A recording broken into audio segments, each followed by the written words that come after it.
The Subcommittee on Housing and Insurance will come to order. Today's hearing is entitled Sustainable Housing Finance, Private Sector Perspective on Housing Finance Reform. Without objection, the chair is authorized to declare a recess of the subcommittee at any time. And without objection, all members will have 5 legislative days within which to submit extraneous materials to the chair for inclusion in the record. Without objection, members of the full committee who are not members of this subcommittee may participate in today's hearing for the purpose of making an opening statement and asking our great panel of witnesses questions. The chair now recognizes himself for 3 minutes for an opening statement. I first want to thank the panel for taking the time out of your busy lives to come in and testify for us today, to dispense great wisdom and insight for us as we look at housing finance reform. This is one of many hearings that we're going to hold on this very topic. If you look at the panel today, you'll notice that there's a common theme, and that's finance. Well, the most important person in reforming the housing finance system are home buyers. It is vitally important that the way we reform the housing finance system allows for a transition that provides certainty to those that are involved in making the dream of home ownership come true, the dream of a family of finally being able to own a home.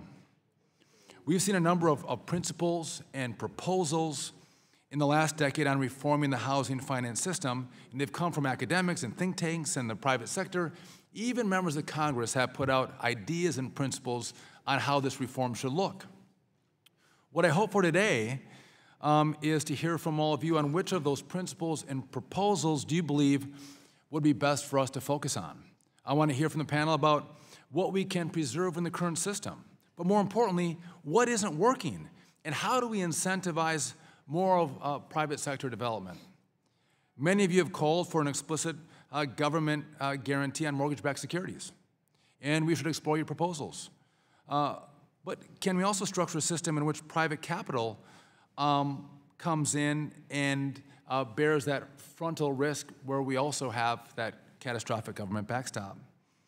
How do we deal with the duopoly of Fannie and Freddie to limit taxpayers' exposure on losses? How do we expand the pool of eligible investors for credit risk transfers? Is it appropriate for the GSEs to continue to own the common securitization platform, or can we utilize that structure for all housing finance reform stakeholders?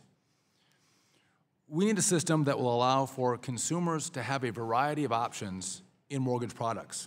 One of our top goals should be a system that promotes affordability, choice, and innovation. While incentivizing the development of options, we must also ensure that people are not entering into mortgages they cannot afford, they can't maintain, because we see how disastrous this is for our economy, but also for the very families who had mortgages and they go in default and then foreclosure. So I look forward to our panel's testimony today. And with that, I yield to the ranking member, the gentleman from Missouri, Mr. Cleaver, for 5 minutes. Thank you, Mr. Chairman. Thank you for the hearing today and on private sector perspectives on housing finance reform, and thank you to the witnesses for joining us today. Today's hearing will focus on the private sector's perspective regarding housing finance reform, and earlier this month we had the opportunity to hear from Director Melwatt on his assessment on the current state of FHFA. I welcomed Director Watt's update on FHFA's effort in developing the common securitization platform, as well as his opinion on the significance of the Housing Trust Fund and Capital Magnet Fund. It is important to remember that we are in the midst of an affordable housing crisis, and this funding plays an important role in developing and creating affordable housing in our country. The National Low-Income Housing Coalition released a report recently, and in that report I pulled out something that I probably will not forget while I'm here in Congress. And they wrote, and I quote, "There is no state, city, or county where a minimum wage worker can afford to rent a modest 2-bedroom apartment," and that is tragic. There is some work to be done, and many of my constituents are still recovering from the financial crash of 2008, and to be sure, our entire economy is still trying to recover. The recession greatly exacerbated the wealth gap, especially for vulnerable communities, including African Americans, Hispanics, and low-income individuals.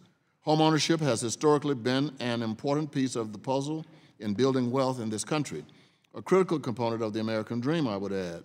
The recession devastated decades of accrued wealth, leaving many in dire situations with foreclosed homes as rampant unemployment-plagued communities. As we move forward in discussing GSE reform, it is important to ensure that the housing finance system is inclusive. Though congressional efforts on housing finance reform stalled in the 113th Congress, I am hopeful that the committee will be able to work together on a bipartisan basis this Congress. I believe that any attempt to reform the GSEs must preserve the 30-year fixed-rate mortgage, and I look forward to hearing our witnesses' perspective on this. Additionally, reform to our housing finance system must focus on preserving affordability in the housing market, protecting taxpayers, providing stability and liquidity in the market, and ensuring access to smaller leaders. I look forward to hearing from our witnesses, and thank you, Mr. Chairman. The gentleman yields back, and I too look forward to working with him. The chair now recognizes the vice chair of this subcommittee, the gentleman from Florida, Mr. Ross, for 2 minutes. Thank you, Chairman Duffy, and thank you for calling this hearing.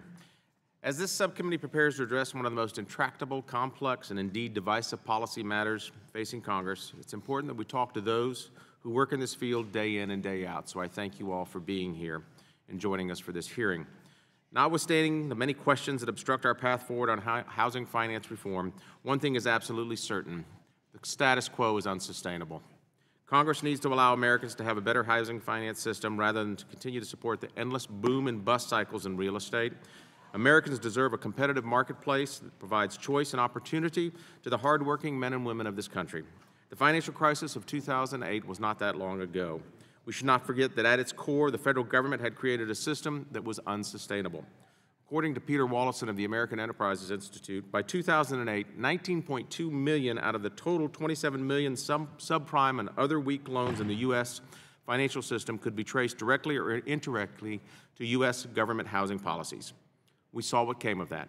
The two biggest players in the housing finance world, Fannie Mae and Freddie Mac, required a taxpayer bailout in the amount of $200 billion. And yet, in the flurry of new laws that followed the crisis, next to nothing was done to address the underlying structural failings that played such a large role in the financial crisis. When Dodd-Frank was passed, legislators argued it would prevent another crisis.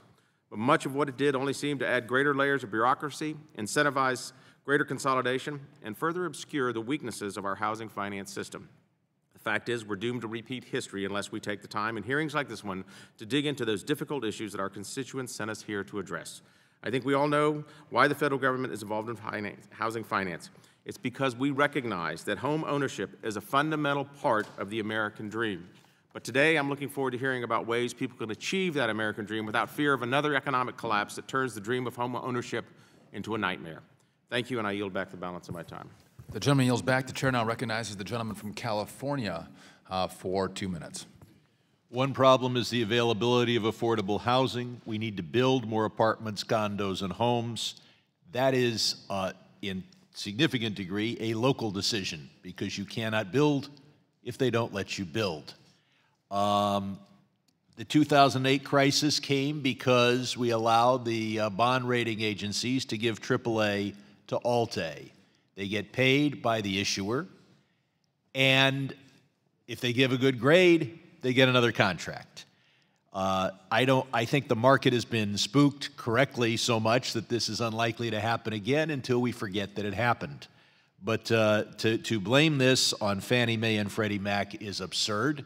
The problem was the tendency to invest in bad mortgages just because they yield an extra 0.25%. The current system works spectacularly well. Ordinary working families are able to borrow. Now, there are some problems, but compared historically to when in history have ordinary working families been able to borrow $300,000, $400,000, $500,000 at fixed rate, low rate from people they've never met? This is a system that ought to be preserved. The failure was when we tried to have Fannie and Freddie be both government agencies in terms of their downside and private corporations in terms of their upside. That's called crony capitalism, socialism for the wealthy, whatever term you use. It's a bad system. So we now have a system that generates a substantial profit for the federal government, and no one on this committee has offered the tax increase legislation to replace that profit. So we have a system that creates profit for the federal government, allows ordinary families to borrow huge amounts at low interest rates, and I don't know why we're talking about throwing the whole thing away. Thank you. The gentleman yields back. We now welcome our panel and our witnesses. Our first witness is Mrs. Brenda Hughes. Welcome. Senior Vice President of First Federal Savings on behalf of the ABA. Our next witness is Mr. Samuel Vallandingham. I hope I got that right. President and CEO of First State Bank on behalf of the Independent Community Bankers of America. Next, we have Ms. Nikitra Bailey, Executive Vice President at the Center for Responsible Lending. Welcome. Next, we have Mr. Kevin Chavers, Managing Director of BlackRock on behalf of the Securities Industry and Financial Markets Association, or SIFMA. Welcome. And finally, last but not least, we have Mr. Rick Stanford, President and CEO of Tower Federal Credit Union on behalf of the National Association of Federally Insured Credit Unions. To all, welcome. The witnesses will, in a moment, be recognized for 5 minutes to give an oral presentation of their testimony. Without objection, the witnesses' written statements will be made part of the record following your oral remarks. Once the witnesses have finished presenting their testimony, each member of the subcommittee will have 5 minutes with which they can ask all of you questions. Now, you'll note on the table in front of you there are 3 lights. The green light means go, the yellow light means you have 1 minute left, and the red light means your time is up. Your microphones are sensitive, so please make sure that you're speaking directly into them. And so with that, Ms. Hughes, you're now recognized for 5 minutes for your presentation. Good morning. Chairman Duffy, Ranking Member Cleaver, my name is Brenda Hughes. Ms. Hughes, if you would just pull your microphone up so we can all, better? or pull it directly, yes. Okay, thank you. We want to hear your testimony, thank you. I serve as Senior Vice President and Director of Mortgage and Retail Lending for First Federal Savings of Twin Falls, Idaho. We are a $622 million asset savings association founded in 1915. I appreciate the opportunity to be here to present ABA's views on GSE reform and community bank access. This issue is a critical one for our country. Americans have relied on access to long-term fixed-rate mortgages for 70 years. Fannie Mae and Freddie Mac have facilitated access to this product by providing access to the capital markets for primary market lenders. These GSEs have been in conservatorship for nearly 9 years. We should not delay reform any longer. Absent aggregation and securitization, access to long-term, lower-rate funding would be far more difficult to come by for most primary lenders. The government backstop provided to mortgage-backed securities guaranteed by the GSEs make them attractive to the capital markets, ensuring liquidity. As we consider reform, these elements must be preserved and remain available to support all primary market participants, regardless of size or location.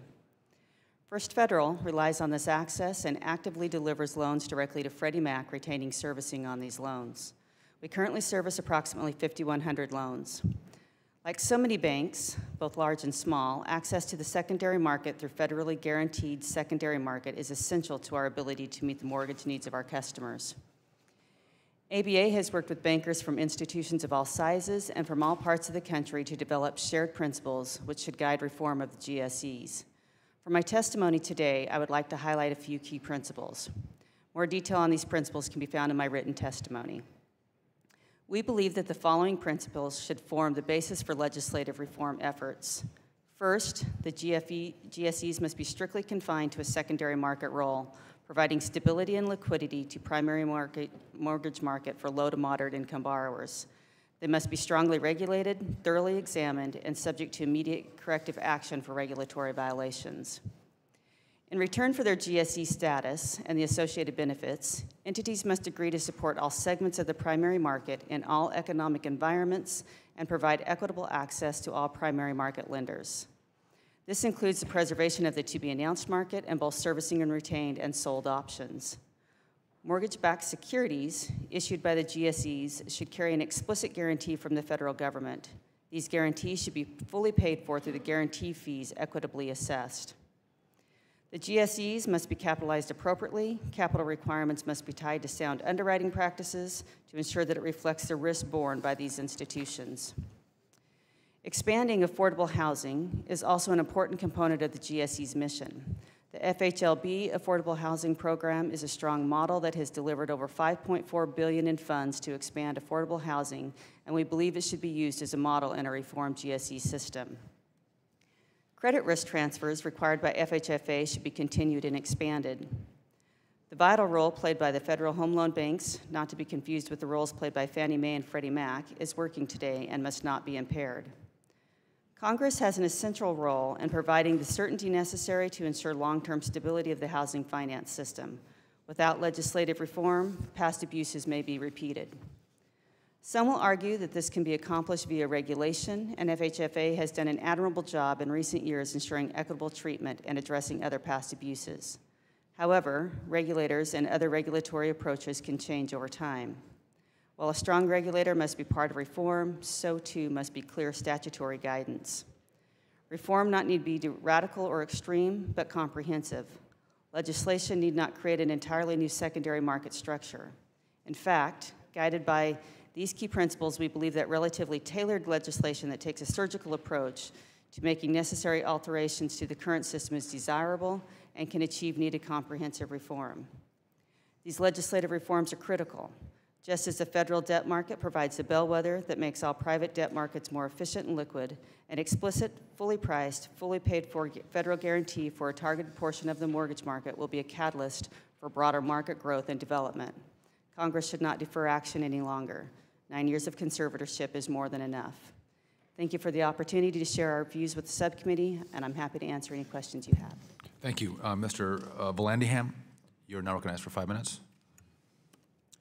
Thank you, sir.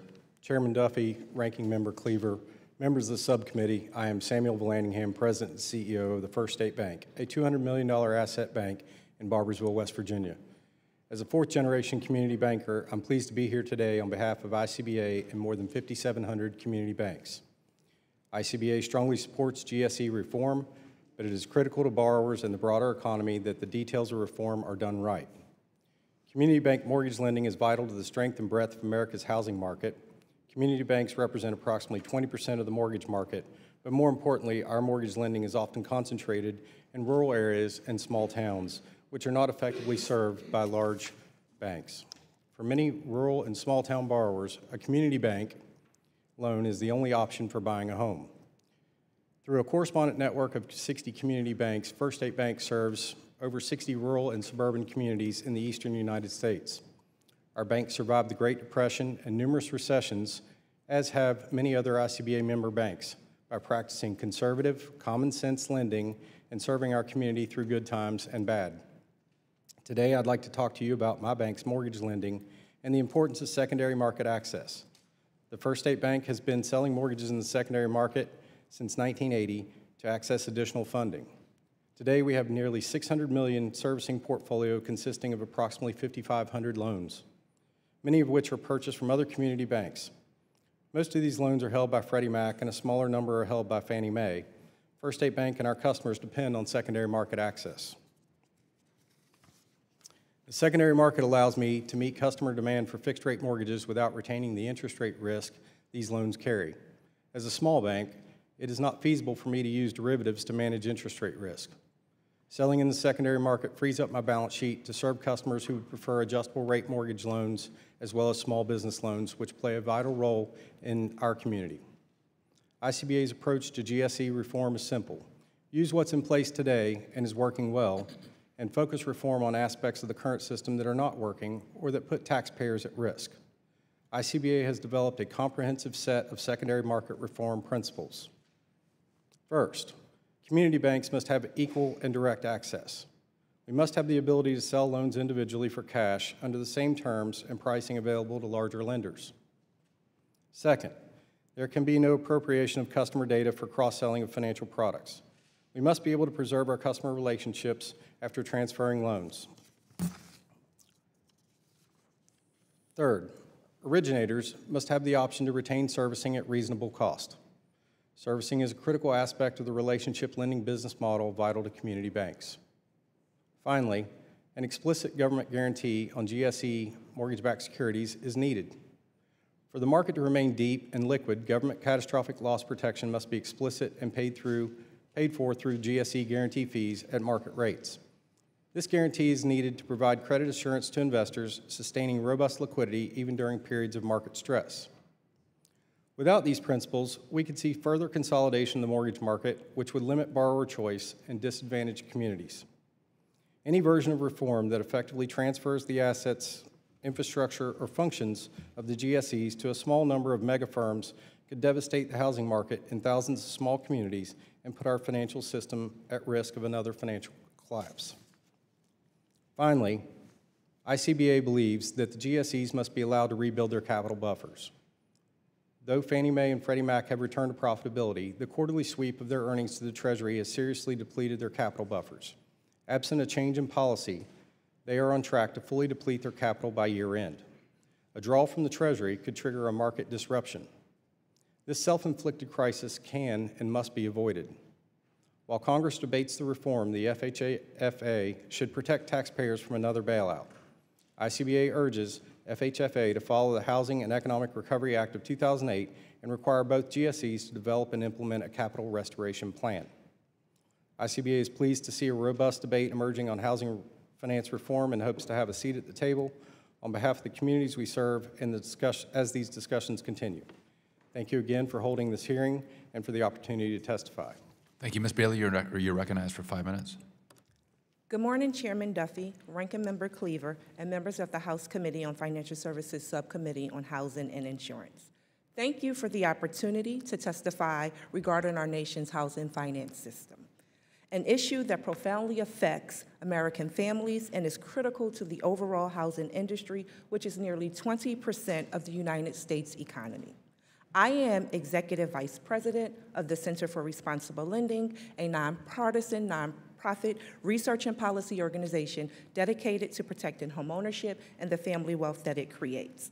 We are an affiliate of Self-Help Credit Union, a local community economic development lender that's based in Durham, North Carolina, that has provided over $7 billion of financing to borrowers, homeowners, small community organizations such as health facilities and nonprofits, and charter schools across the nation. We also have a credit union network that serves over 130,000 people in the states of North Carolina, California, Chicago, Florida, and Wisconsin. Reforming the housing finance system presents Congress with the chance to make America as good as its promise. For most families, the secondary market's purpose is simple. It's about providing opportunity to pursue homeownership and the security that homeownership offers. Homeownership is the engine that drives the economy by creating jobs that stabilize communities all across our nation. The jobs created by homeownership are HVAC installers, tile layers, plumbers, and clerks at local home improvement stores. Homeownership has been the primary vehicle that most families use to build wealth and remain in a stable middle class. Sadly, our housing finance system is rooted in lending discrimination. Federal policies created as a response to the 1930s Great Depression were designed to help spur economic growth and appear to treat everyone the same. However, these policies provided affirmative benefits to white families of European ancestry while denying mortgage credit to African Americans and people of color. The federal action prevented families of color from building wealth through homeownership, and I want to give you 2 examples of the impact of this. In the first 35 years of the FHA's administration, 98% of loans went to white families, with only 2% of loans going to families of color. In the state of Mississippi, in the VA program, 2 out of 3,229 loans went to Black service members who served our country in the first 3 years of the program's implementation. As a result, white families had a leg up and an ability to build wealth faster. Borrowers of color entered into a market that was redlined and subject to predatory lending, and they were often pushed into loans that made foreclosure more probable. These families lost $1 trillion of wealth as a result of abusive lending practices. The African American homeownership rate today is the exact rate that it was in 1968 when this Congress passed the Fair Housing Act in response to the death and assassination of one of our country's great leaders, Dr. Martin Luther King Jr. The federal government's role in perpetuating housing discrimination in the housing finance system must be addressed because the families stymied by the millstone of racism deserve a chance to succeed. Future reforms must build on HERA and the new great protections offered by Dodd-Frank and the Consumer Financial Protection Bureau that have stabilized the mortgage market as it is on a path to receiving steady returns. The duty to serve provisions that began in the GSE's charters and remain in HERA require that credit is available all across the nation in all communities. This directive creates liquidity for loans in every community and especially in rural community, and helps small lenders gain access to credit because oftentimes they are the ones serving the mortgage needs of those communities that are left behind. We must make sure that small lenders are on equal footing with large lenders, and we must preserve the affordable housing goals. I'll end today by thanking you for your great work that you've already done. Please build on this existing reform. And contrary to theories that Dodd-Frank stifled the market, in 2006, financial institutions had total annual profits of $171 billion, the highest level since 2013. Community bank profitability rebounded as well, and by the end of 2015, over 95% of community banks were profitable. Thank you for the opportunity. I look forward to answering your questions. Thank you, Ms. Bailey. Mr. Chambers, you're recognized for 5 minutes. Good morning. Chairman Duffy, Ranking Member Cleaver, and members of the subcommittee, thank you for the opportunity to testify today on the important topic of housing finance reform. My name is Kevin G. Chavers, and I'm a managing director at BlackRock, focusing on public policy issues, testifying today both on behalf of BlackRock and the Securities Industry and Financial Markets Association, better known as SIFMA. BlackRock manages assets on behalf of individual and institutional clients across equity, fixed income, real estate, and a host of other strategies. Our clients include pension plans, charities, foundations, endowments, financial institutions, as well as individual savers around the world. The assets we manage represent our clients' futures and the investment outcomes they seek, and it is our responsibility to help them better prepare themselves and their families for their financial goals. SIFMA and its member firms appreciate the attention being paid to housing finance reform and believe it is timely for Congress to move forward with meaningful reforms that protect taxpayers, ensure access to affordable housing, and maintain deep and liquid markets, including the preservation of a highly liquid TBA market. Since the financial crisis, policymakers have contemplated an array of proposals for what the next iteration of the housing finance system could look like. While SIFMA believes that some of these proposals are certainly worthy of consideration, in whole or in part, we'd like to take this opportunity to discuss a few key principles that SIFMA believes Congress should consider when developing any housing finance reform legislation. At a high level, our guiding principles for reforming housing finance are the need for a clearly defined and limited government role to facilitate liquidity, yet protect taxpayers, transparency at all levels, and a framework to attract private capital. The primary focus of SIFMA has been and will continue to be the preservation of a highly liquid TBA market, which provides a number of important benefits to consumers, lenders, and the economy. The TBA market is roughly a $5 trillion market that helps borrowers by facilitating the advanced sale of conforming loans. The forward nature of this market allows originators to offer borrowers interest rate locks well in advance of their closing, and the TBA market also offers benefits to end investors, including 401k plans, pensions, and mutual funds, by allowing them to buy MBS with clear, predictable terms on a regular basis and to meet their own portfolio diversification needs. Because the TBA market is so liquid, over $200 billion of securities trade on an average day, and end investors do not demand steep liquidity premiums, which further drives down the cost to borrowers. Homogeneity is what makes the TBA market succeed. Because securities are sold in advance, buyers and sellers agree on terms of a trade, but buyers do not know and nor do they need to know all the characteristics of the securities they have purchased. These standards mean that investors can purchase MBS in the TBA market with confidence that these securities will meet a certain minimum standard of quality, regardless of who originates these mortgages. SIFMA and its members believe that to retain high levels of liquidity in today's market and protect and preserve the TBA market, any housing finance reform legislation should establish an explicit and appropriately priced government guarantee for qualifying MBS. The guarantee promotes homogeneity by allowing investors to look beyond idiosyncratic credit risk and instead focus on the risk that loans will prepay at a faster or slower rate than expected, behavior which is in large part driven by changes in the interest rate environment. These investors, or so-called rate investors, may not have an interest in nor appetite for credit risk that is required for investments in, for example, the non-agency MBS market. Without a guarantee, large swaths of investors, both U.S.-based and indeed globally, would look to other products for investment opportunities.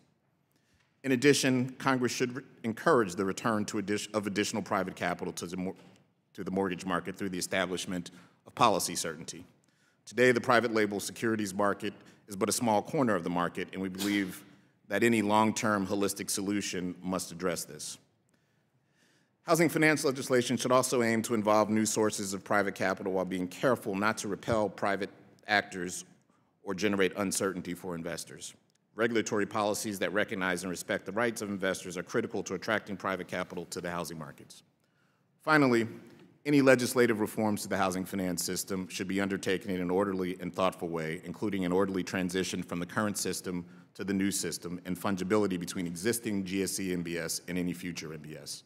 There's tremendous downside risk of a disorderly transition, and in our view, policymakers focused on creating a new system should be just as mindful of how we transition to the new system and what that will look like. In conclusion, the circumstances that we find ourselves in today are very different than 2008 when the GSEs were first placed into conservatorship.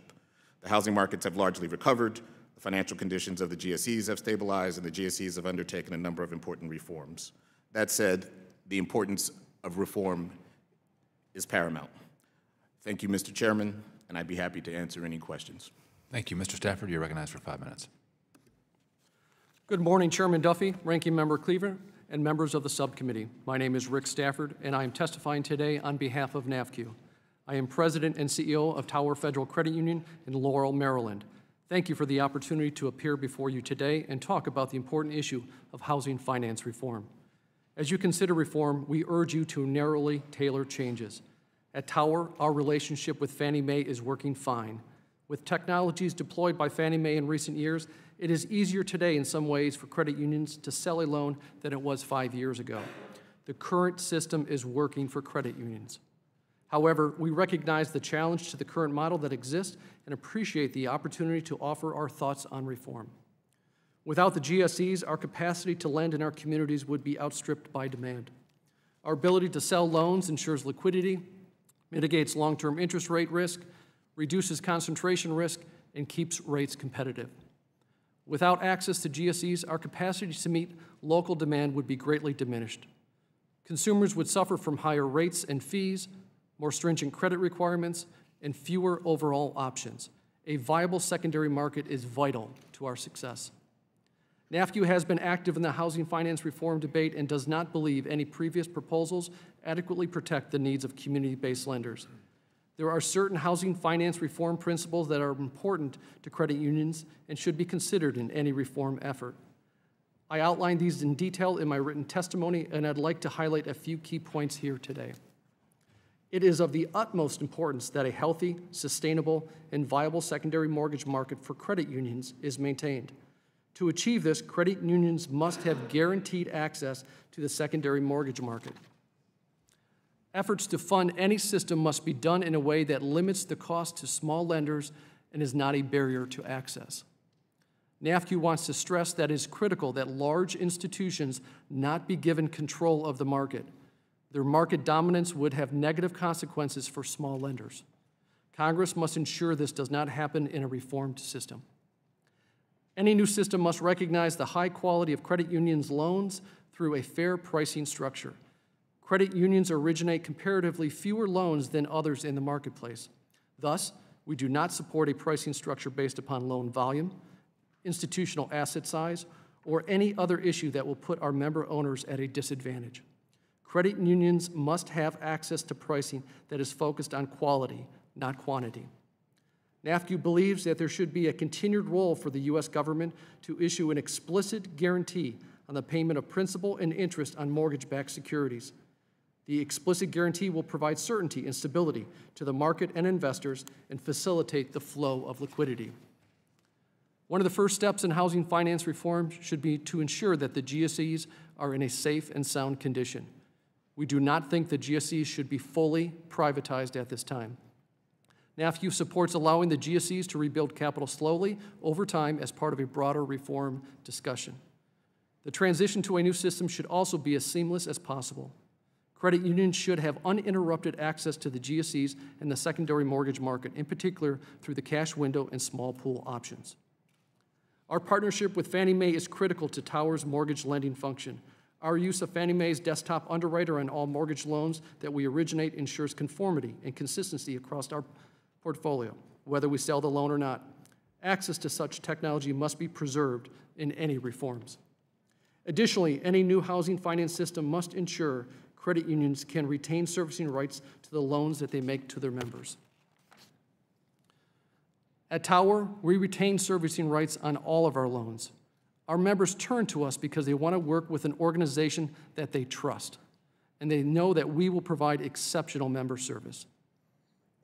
Finally, we appreciate the committee's ongoing focus on regulatory relief and encourage you to continue to look for ways to reduce regulatory burdens that hamper access to mortgage credit. I have outlined a number of ideas for relief in my written testimony. In conclusion, credit unions exist to provide provident credit to their members. It is vital that credit unions continue to have legislatively guaranteed access to the secondary market and fair pricing based upon quality of their loans.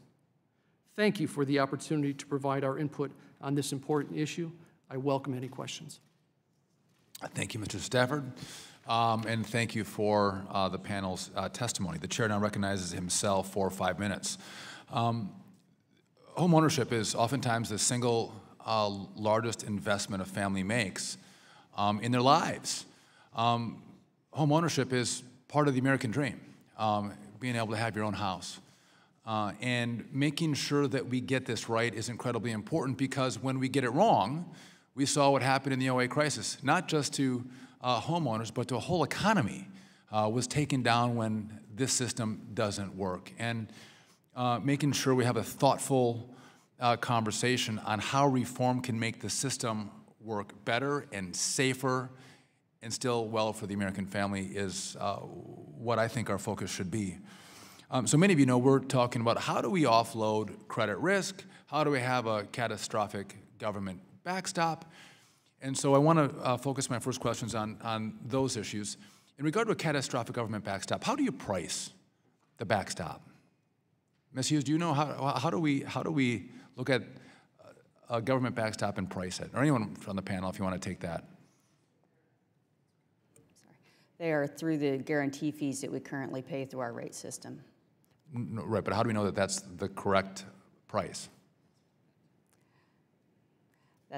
I think, if you look at what is the market sustainability of those and under the current system and the losses, and you balance that against the guarantee fees, I think they're appropriate. Anybody else want to? You don't have to if you don't want to. Jump in. I would also support the use of guarantee fees to support the government backstop. The reality is that we have historical information to support that. We have monitoring. The GSEs have improved their monitoring of collateral values and the reassessment of those values as the market dynamics change. And so they're better able to understand the changes of values through booms, busts, and those periods, which is, I think, giving us a better insight into the risk associated with holding those MBSs. And so I think that as we move forward, the technology that we have and the information that we're providing as lenders is going to better enable the GSEs to assess the risk inherent in those portfolios. And I bring it up because I don't think there's a good answer to it. It's challenging without a market to price the backstop. We are trying to do our best analysis to pull the right number out of a hat. And again, markets are the only one that efficiently price. To the panel, what percent of the credit risk can we offload, do you think? What will the market bear? Mr. Chambers, any idea? Mr. Chairman, I think the question of what percent the market will bear should be preceded by what outcomes would you like to see on the front end. At its height, extrapolating from the private label market, it was $200 billion of issuance, I believe in 2006, which was the height of the size of that market. But I think the question is more one of what do you want the downstream implications to be? And that is, what is the cost to ultimately to the borrower of the credit protections that you put in place before the taxpayer, and what the implications are downstream. As policymakers, you're in the position to make that determination of what market you ultimately hope to serve, balancing it against how much the appetite is in the marketplace. But the current GSE marketplace is supported in the rates market, right? And that market dwarfs the size of the mortgage credit market, ultimately. Anyone else? I want to get all of you on the record quickly. So there's the Mortgage Banker Association that has a proposal creating a mortgage insurance fund to provide the government backstop. There's also the DeMarco Bright proposal, taking Ginnie Mae out of HUD and using Ginnie to provide the government backstop. Any thoughts on either of those plans? Do you favor one or the other, or some other plan that's been put out or principle that's put out? Mr. Stafford? Thank you. My position and NAFQ's position is that the current system is working today. It's not perfect. It needs reform. It needs to be removed from conservatorship. But the current system, I think, is appropriate for what credit unions need today, both in the rural market and for us in more of an urban market. I would just note that before 2008, there was great testimony that said, it works. This system works. We don't need to change it. There's nothing wrong with it. We got a great history, and it works until it doesn't work.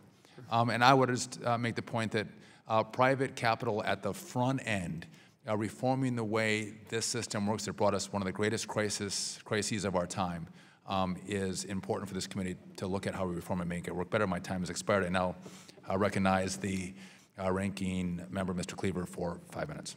Thank you, Mr. Chairman.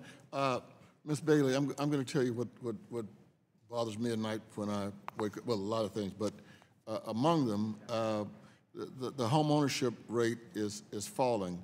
There are about 1.2 million mortgages that are turned down annually, and builders are moving toward more and more luxury home building, and so we are ending up just kind of pushing aside the issue of affordability.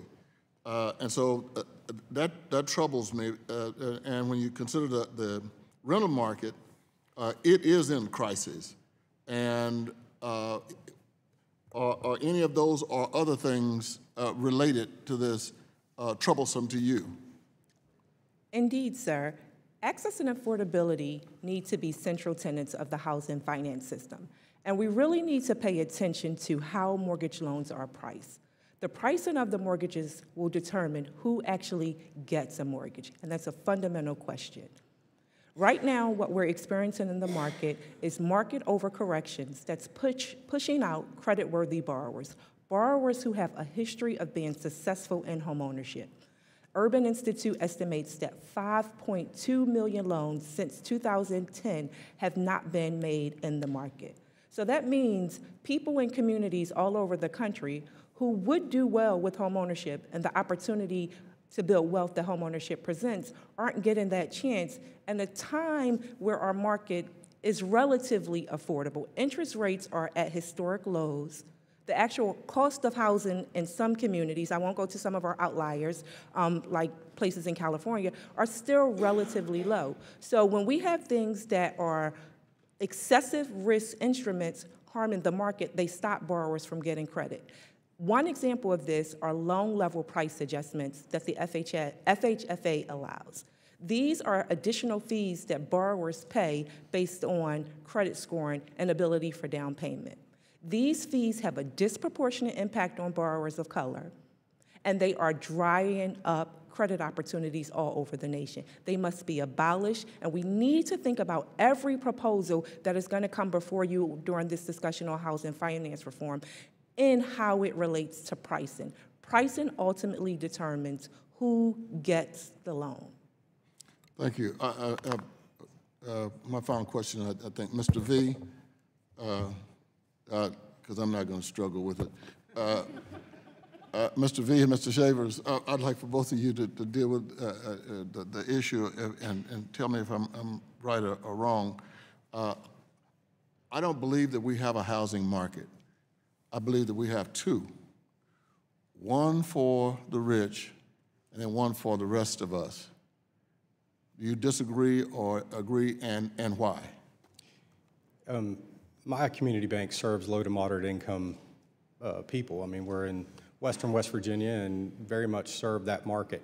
And we serve it through the secondary market. And even with loan level pricing adjustments, we're able to price those in and make those loans work. Typically where we see barriers to home ownership, it comes to either financial education or down payment. Those seem to be the biggest challenges in our marketplace.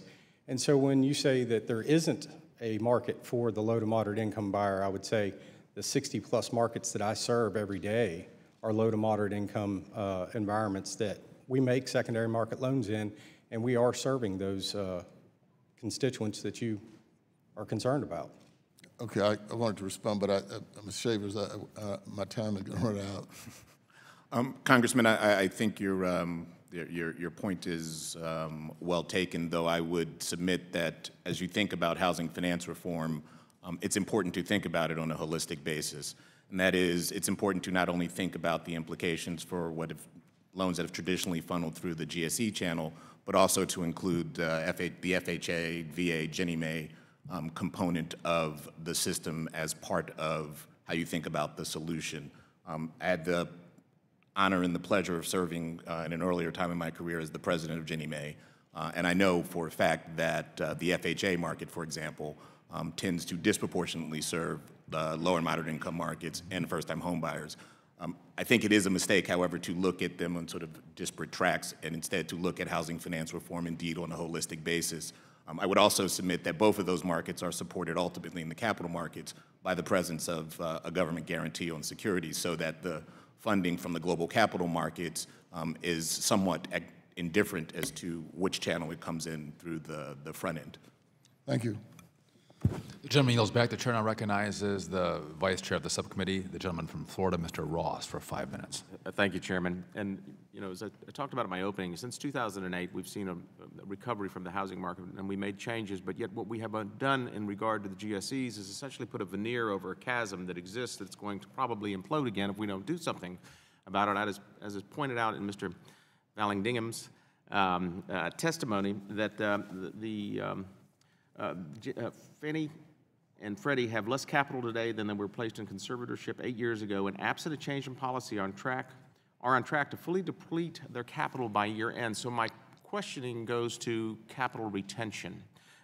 Several groups, including the Housing Policy Council, American Bankers Association, Habitat for Humanity, National Association of Home Builders, all sent a letter on September 21st to Director Watt and Secretary Mnuchin, stating, quote, key structural reforms must be implemented by Congress before a decision is made regarding the GSEs and capital retention, and that Congress should decide the final resolution of the conservatorships. My question to each of you is, what is your take on capital retention for the GSEs? Ms. Hughes? I believe that the legislative reform should be completed and the capital restrictions or the requirements set, and allow the GSEs to work towards those capital requirements. Mr. Vallingham.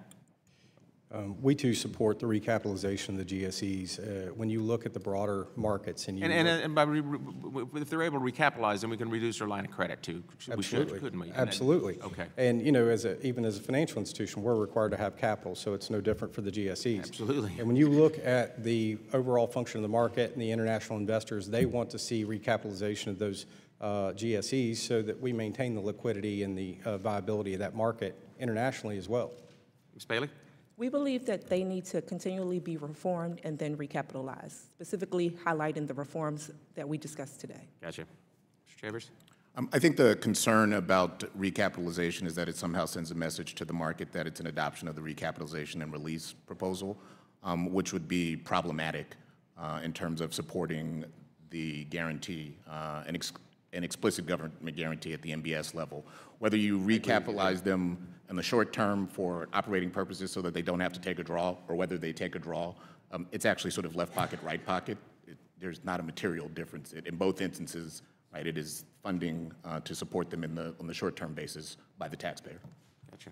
Mr. Stafford? We fully support, NAFCU fully supports capitalization of the program modestly, maybe 1/4's worth. But again, we truly, excuse me? It's just prudent. I think it's prudent. I think it allows them to not have to go to the Treasury as there's changes in their financial condition.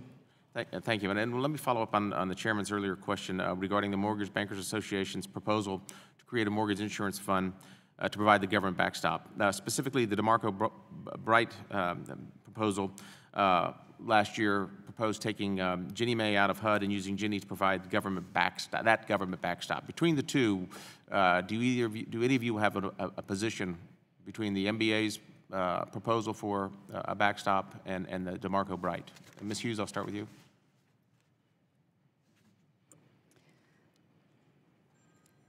You know, I've not reviewed either of those plans you just mentioned, so I don't have a real opinion on either of those. Mr. Vallandigham? The form in which we take to create the backstop, I don't think is as important as doing it, and that really points back to the previous question of adding capital back to the GSEs. Essentially, that's the same thing. So we can talk about doing it in multiple ways, but the reality is we have to form some type of backstop to help deal with credit losses in stressed markets. Ms. I Bailey? believe a backstop is important. Mr. Chambers? There is no official SIFMA position, and I don't believe there's actually a difference between the substance of the two approaches. In one instance, They accomplish the same. They are accomplish the same thing, and they are in effect the same thing, just with a different name. They have more in common than they do. Mr. Stafford? NAFCU does not have a formal position. Mr. Chambers, you talked earlier in your opening about a framework to provide private capital. Could you kind of further expound on what that framework would look like? I mean, are we looking at the front end risk being by the private sector, or back end, or how would you consider that to be structured? So I think the way to think about the private capital stack that stands in front of the taxpayer is multifaceted. I think it's important to acknowledge that the primary housing markets have largely recovered.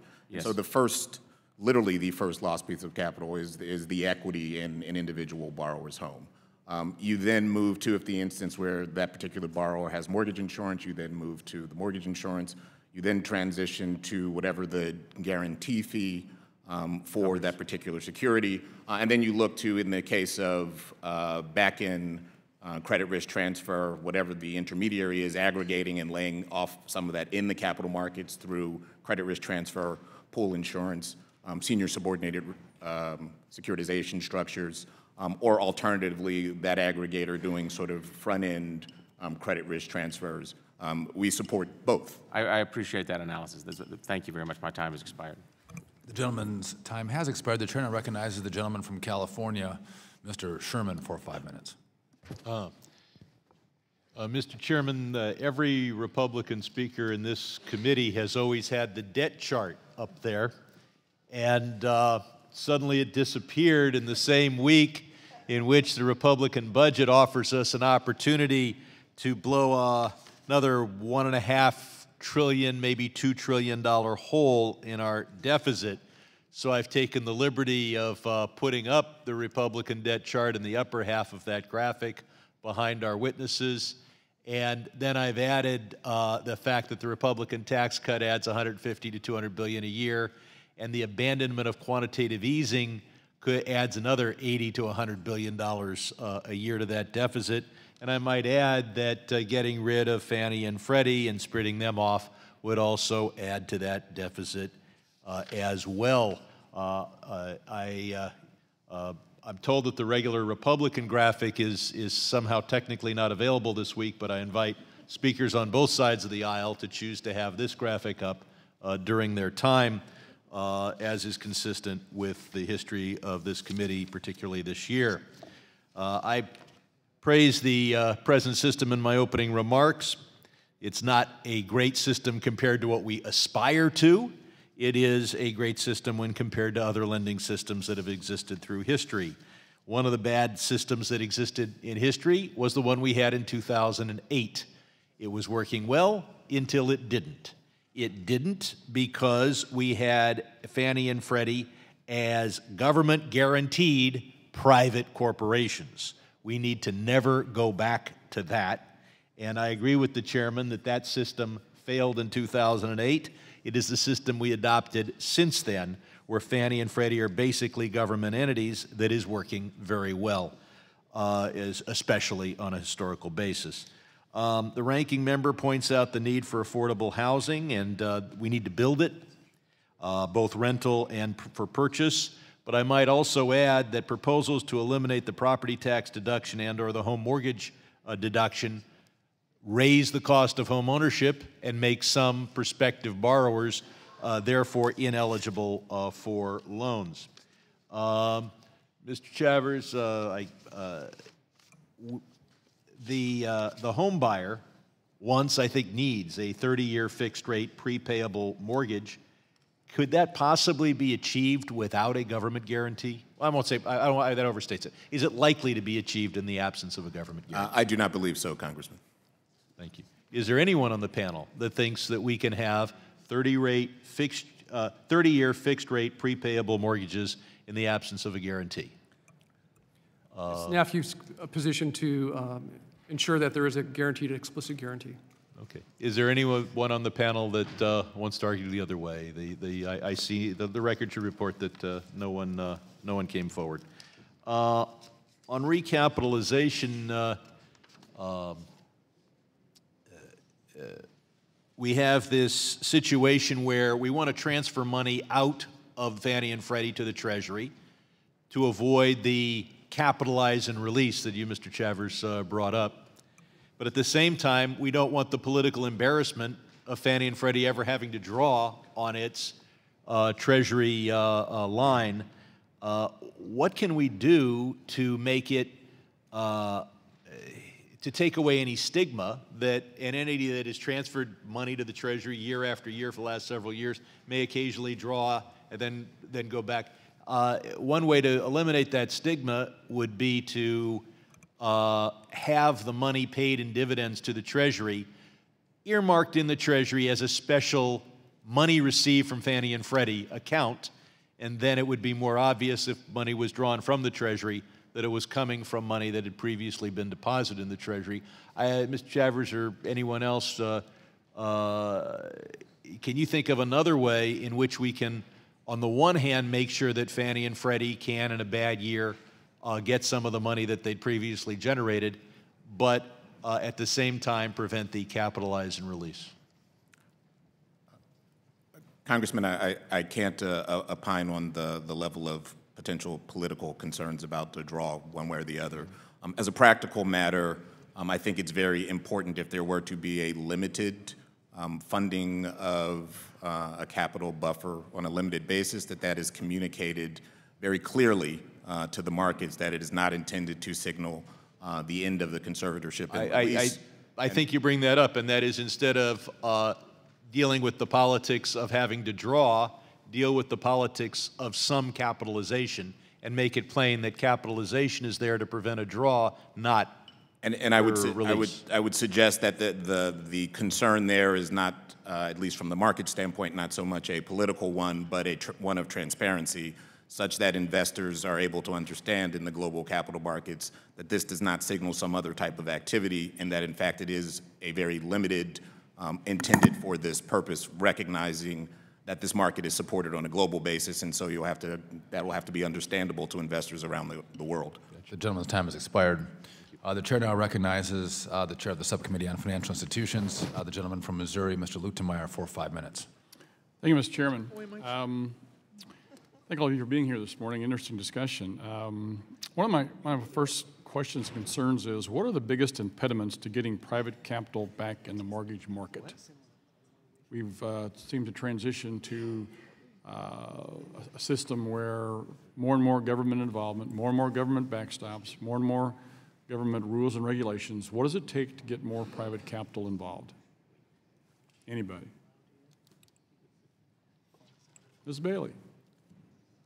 I'll answer that. The only time where the market was purely private was at the time leading us up to the housing crash. So any private capital that returns to the market has to really be responsible, and it can't be toxic private capital that leads us on a chase for excessive profits that put American taxpayers and homeowners at risk. So I'll answer in that form. And I'll also remind the committee that FHA and the GSEs played a very important role following the housing crash. They actually sustained the market when private capital withdrew. So we have to be very careful as we're making these decisions about housing finance reform to do it in a way that doesn't jeopardize the modest recovery we've experienced. Mr. Chavers, you made a comment ago about a new system, and you've talked in sort of general terms, but can you get specific of what you would see with a new system, what it would look like, what you would see, how it would transition to whatever you would have an idea that it could be down the road? So I think in any new system, I think as I've indicated, it is important if we're going to serve a market with the features and size that it currently is served, that it is important that there be an explicit government guarantee at the MBS level, at the security level. I think it is also important that in that transition from current system to any new system, that the outstanding existing MBS are in fact fungible with new MBS. Okay, many of you have talked about maintaining a government guarantee. What do you mean when you say the government guarantee? You're going to guarantee the entire loan, 95%, 50%? Well, it's actually, Congressman, or just the GSE security? It's just the security. Just you're talking about the GSE security as a whole? That is correct. Not individual loans? That is correct. Okay, so individual loans would be independent loans that would not be guaranteed individually? That is correct. So the security would be guaranteed. The timely payment of principal and interest at the security level would be explicitly guaranteed. Okay. I know a number of you talked about the servicing of the assets as being important to you. Can you explain why that's important? I know the banking guys and the credit union guys both made a comment on that. Both of you need to, if you can give me a response, both of you, Mr. Stafford and Mr. Vallandigham. It's absolutely critical in the credit union. Being able to retain the servicing is allowing us to build that relationship. And when our members down the road are stressed financially and they need options, they come to us, we work with them one-on-one because we have the relationship. If we didn't retain the servicing, we wouldn't be able to help them. So servicing to us is an absolutely critical component of any future reform. Mr. Vallandigham? I would echo his comments as well. The relationship is critical, and maintaining that relationship with the customer is catamount to our franchise. Ultimately, we do a better job. I mean, just flat out. As a small servicer, we have closer relationships with our borrowers. We better understand the markets in which we serve. And when there is something that happens, whether it be a hailstorm or a flood, we have a better understanding how to make that customer, correct the situation, make it right, and we serve them better. So at the end of the day, it's a win-win for both sides. One of the comments that's been, some discussions have been already had with regards to the capitalization of the GSEs. We had Director Watt in here the other day, and he's concerned about that. And I think the decision has to be made at some point: do the GSEs be capitalized so they can absorb losses, or do we continue to just take the profits, funnel it to the Treasury, and when a loss occurs, just have the Treasury write a check back. I mean, can you guys give me some thoughts on that and see where we need to go? You know, I would say that if we recapitalize and reform, then it will build a robust mortgage market that private investors will want to invest in, and you'll see the inclusion of private capital at that point. But right now, there's a little bit of limbo, and that's why you're not seeing the reentry of private capital. Do you believe that if we had a a capital account there that had to be touched, had to be gone to in order to absorb losses, that the GSEs would be more responsible with regard to the way they lend money? Well, obviously, having capital is going to help, and maintaining a capital level is going to help them maintain responsibility. And it also directly impacts the size of the balance sheet in which they hold. I mean, you have to have enough capital to support the risk in which they bear. That may be the key right there. That's one of the things that we didn't do in '08. I hope everybody listened to that last comment. That is key to what's going on here. Holding capital to be able to curtail or to be able to really settle what's going on with the number and amount of loans that are made. Thank you. The gentleman's time has expired. The chair now recognizes the ranking member of the full committee, the gentlelady from California, Ms. Waters, for 5 minutes. Thank you very much. I appreciate that, and I'd like to thank our witnesses for being here today. You know, as I have sat here listening, it appears that everyone on this panel agree that an explicit government guarantee is a necessary component of housing finance reform. Is that right? Correct. Okay, and I would ask you about the PATH Act, but Mr. Shavers has already told us he wishes not to opine on any political aspects of this discussion. So what I will ask you is, from each of your perspectives, what harms would result if we eliminated the government guarantee? Yes, we can start. I'll be glad to answer first. If you take away the explicit government guarantee, the cost of the consumer is going to go up, point blank. And so less borrowers are going to be able to afford homes, and our housing market is going to decline. And I mean, it's directly a direct correlation. All right, everyone agree with that? Ms. Hughes? For us, if that path were to go away, we would not be able to serve the number of borrowers that we serve. So we're a small community bank. We did about just under 1,300 loans to mortgages last year. That's a huge amount in our market, and without the path that we have, we would not be able to deliver that. Ms. Bailey? Yes, the cost of credit would go up, and regions around the country that actually rely on credit, like rural communities, would definitely not have access to credit. Thank you, Mr. Shavers.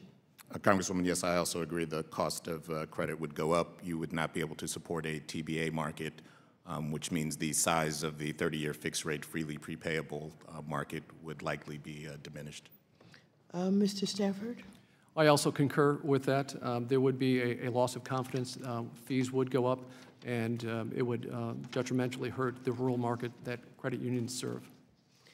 Ms. Bailey, I'd like to ask you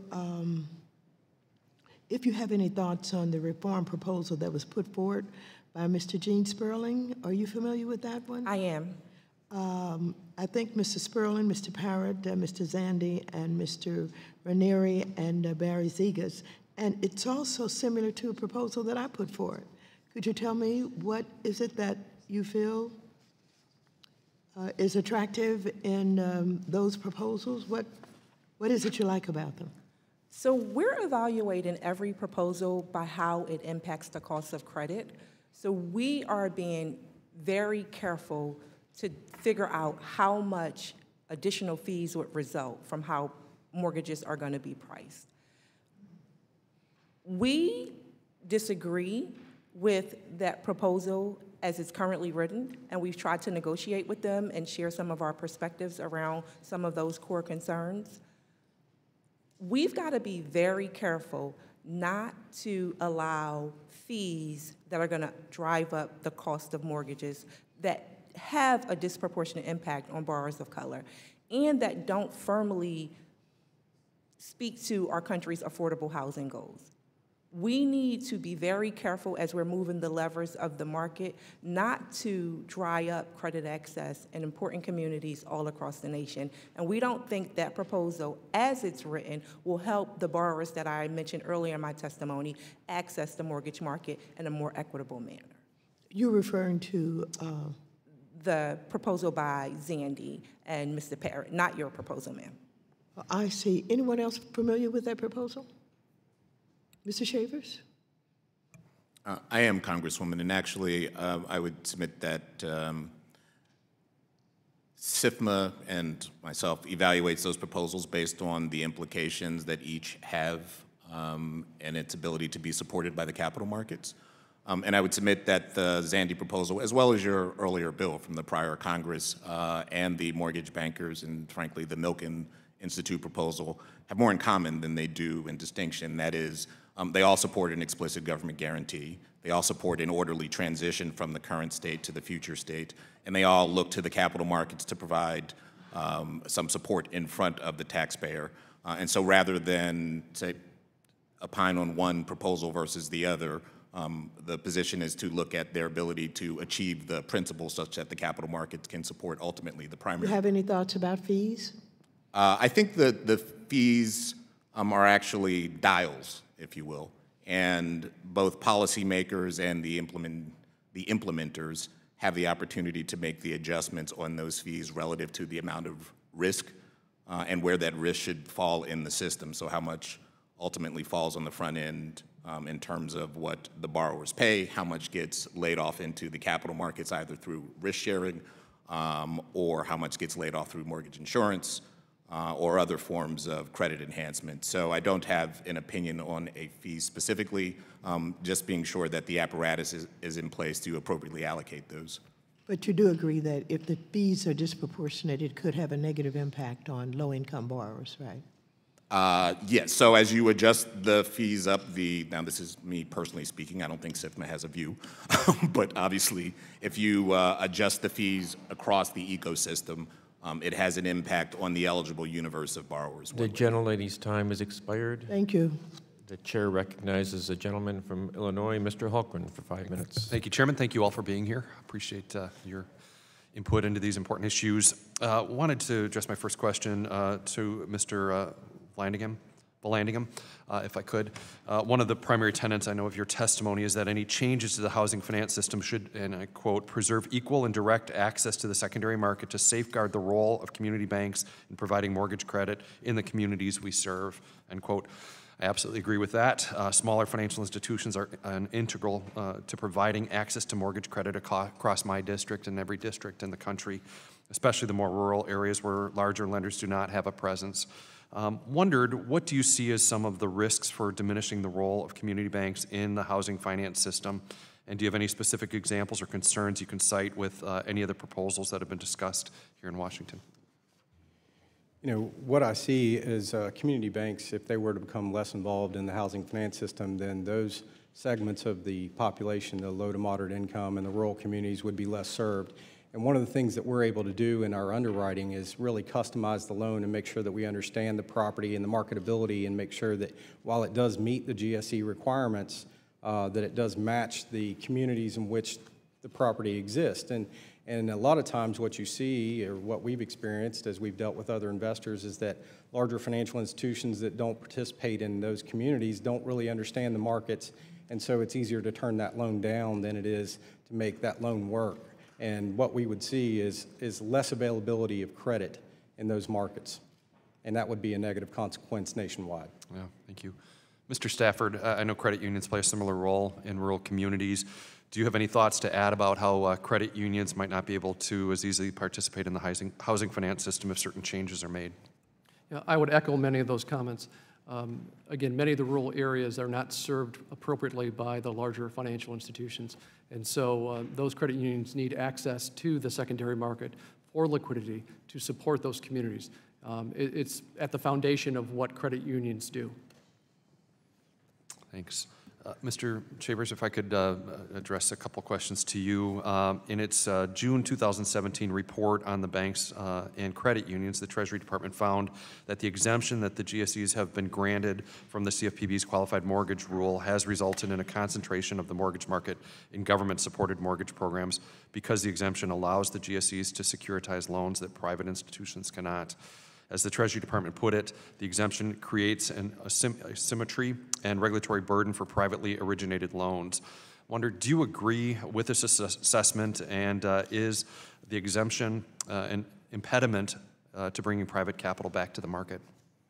I don't fully agree with that assessment. I think it is part of a larger challenge for returns to the private market that include concerns about confidence in the infrastructure that supports the private market. That also, frankly, includes the prevailing economics of the execution of private loans. Does the definition contribute to that? Perhaps, but it is not. It is certainly not the entirety. Okay. Also, Mr. Shavers, if I could, I'm supportive of the concept of making significant reforms to our housing finance system that will protect taxpayers without diminishing access to credit. However, given the large role currently being played by Fannie and Freddie, how would you imagine such a transition taking place, and what steps should Congress, working with FHFA and the administration, what should we take to avoid any significant market disruptions? I think a couple of things come to mind. One, assuming that the future system is very clear about maintaining an explicit government guarantee at the MBS level, it's also important that it is communicated that the existing outstanding GSE MBS will be freely fungible with whatever the future state MBS. That's important. Number two, that it be done in a very sort of deliberate fashion, and that it be adequately and accurately communicated with full transparency to the marketplace in the transition period and effective dates, and be sort of very clear about that communication. Thank you. Just have a few seconds left here, but Ms. Hughes, if I can address quickly, page 9 of your testimony points out that the so-called Treasury sweep has actually cost taxpayers money because it does not account for the interest obligations of the investments made on behalf of the taxpayers. Wondered, isn't this fact on its own enough to justify significant reform? Yes, I mean, we do need to have significant reform, but loans that are underwritten appropriately, and if the capitalization is there, the system should work as it needs to. Thank you again. My time's expired. I yield back. Thanks, Chairman. The gentleman's time has expired. The chair now recognizes the gentle lady from Ohio, Ms. Beatty, for 5 minutes. Thank you, Mr. Chairman, and thank you to our ranking member, and certainly to the panelists. Thank you. In response to a question posed by my colleague and the ranking member, Congressman Cleaver, Mr. Vallanham, you stated that two of the biggest barriers to home ownership are financial, education, and down payment. Well, let me just say thank you, and I agree with that statement. And that's why I introduced a bill entitled the Housing Financial Literacy Act, which is co-sponsored by more than 20 members of Congress, and even from this committee, Congressman Stivers, who sits on the other side of the aisle. And what this bill does, it will provide a 25 basis point reduction on the annual mortgage insurance premium paid by FHA borrowers who take a HUD-certified home buying financial literacy class. And so I want to urge my other colleagues here on this committee to take a look at that bill. That's a plug, Mr. Chairman, that I'm giving to you, or maybe I should use a challenge. So thank you for your comment on that, Mr. Vallanham. Now, the question I have, first I'd like to start with you, Ms. Bailey, and maybe you, Mr. Stanford, in responding to this. The Federal Housing Administration is critically important to first-time home buyers in minority populations. In fiscal year 2016, first-time home buyers represented 82% of all FHA purchase originations. More importantly, in 2015, while FHA loans were used for 25% of all home purchases, it was used for 47% of purchases by African American households and 49% of home purchases by Hispanic households. So can either one of you, and we'll probably have enough time for others to be on deck, can you describe how the reforms of the PATH Act would transform the FHA and its potential impact on minority home ownership? The act actually designed to take away and abolish the FHFA, housing insured mortgages, and that would just be a wrong choice for consumers all over the country. As you stated, it's the way most working families enter into the housing finance system, and it's the way that many families have built home equity and wealth over time. So it'd be a very poor choice to take away that option for families. And we need to be mindful that FHA actually rescued the market. It was part of the support to the market when private capital retreated and withdrew from the market. So the FHA and the GSE insured mortgages actually sustained the market at a time when we actually needed it. So we have to make sure it's modernized and it has the resources that it needs to fully function and to function well. But we have to be very careful to have a whole total approach and not move in a way that will create real lack of opportunity in the housing sector. Thank you.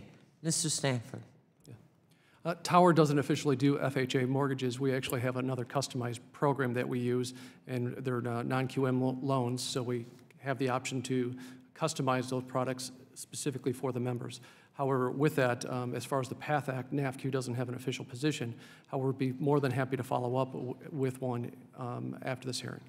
Okay. Anyone else make a comment? Okay. Thank you, Mr. Chairman, and I yield back.